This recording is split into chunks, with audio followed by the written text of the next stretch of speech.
Hi guys, ഇന്നത്തെ video കൊച്ചിയിലെ cent George പള്ളിയിൽ പോയ കഥയാണ്. കേരളത്തിലെ ഏറ്റവും പ്രശസ്തമായ ആരാധനാലയങ്ങളിലൊന്നാണിത്. AD 593 സ്ഥാപിതമായ ചരിത്ര പ്രാധാന്യമുള്ള പള്ളിയാണിത്. ഇവിടെ കാണുന്ന വലിയ പുതിയ പള്ളി 2015 വിശദീകരിച്ചതാണ്. പഴയ 14-ാം നൂറ്റാണ്ടിലെ പള്ളിക്ക് പുറമെ ഭക്തിയുടെ മഹിമയും ആധുനിക കലാശൈലികളും ചേർന്നൊരു അത്ഭുത നിർമ്മിതിയാണിത്. അകത്ത് കടക്കുമ്പോൾ ആദ്യം കണ്ണിൽ പതിക്കുന്നത് ഭംഗിയായ മാർബിൾ ഫ്ലോറിങ്ങും സ്വർണ്ണത്തിളക്കവുമുള്ള ബലിപീഠമാണ്.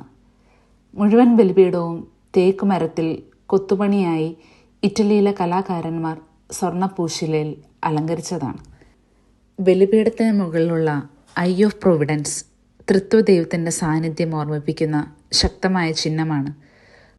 കല, ചരിത്രം, ആത്മീയത എല്ലാം ഒന്നിച്ചുള്ളൊരു അനുഭവമാണ് ഇടപ്പള്ളിപ്പള്ളി. കൊച്ചിയിൽ വരുമ്പോൾ ഒരിക്കലും മിസ് ചെയ്യാൻ പാടില്ലാത്ത സ്ഥലമാണിത്. അതിനാൽ അടുത്ത ട്രിപ്പിൽ നിങ്ങൾക്കും ഇവിടേക്ക് ഒരു സന്ദർശനം പ്ലാൻ ചെയ്യാൻ മറക്കല്ലേ. Thank you. Stay tuned.